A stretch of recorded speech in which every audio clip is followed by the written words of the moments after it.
There was a great revival in the Hebrides in the early 1900s. Began to moved up to the pleading for it into the 40s. Maybe we could say it topped out in the early 50s.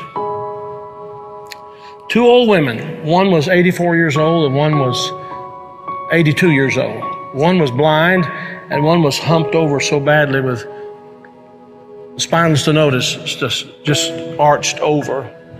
But they had passion for revival. They wanted God to work. This is what happened. They couldn't even get out to the church to pray. They couldn't even get out to the church to worship. Their house became a place to meet. People came in. They got so passionate about revival coming to their isle, the Isle of Lewis.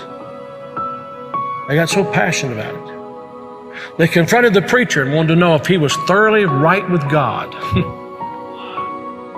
And they prayed and prayed and prayed. And they'd seen the Lord, they said, with the church filled up and God blessing, a great overflow. And the fire of God struck that tiny little obscure place off the coast of Scotland.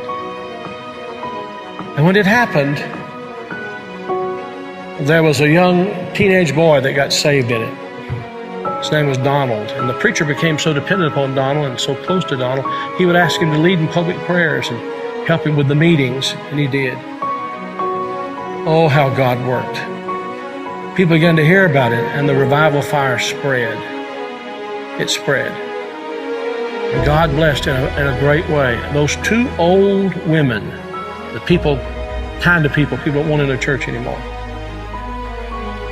And from that same island, there was a young girl who was a cousin to Donald Smith, who immigrated to America. Her name was Marianne Smith McLeod. She came to America in 1936. She met a man named Fred, and they were married. They fell in love. They were married. God blessed in a great way. And those old women were her aunts. And they came out of that fiery revival, They really experienced revival. And they sent a Bible, a copy of the Word of God that had been used in a special way in that revival, to Marianne. She started having children. I think it was 1937, she had her first child. They named him after his father, Fred. Then she had her second child, named after herself, Marianne. Then she had her third child, Elizabeth. Then she had her fourth child. And she was so impacted by this teenage boy God had used in that revival of the Hebrides. She named him Donald. And she gave him that Bible, that Hebrides Revival Bible.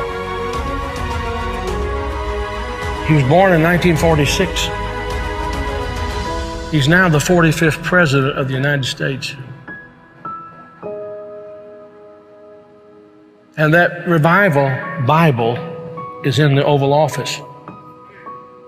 I'm saying to you, I don't know how, why, I don't know how it all comes together.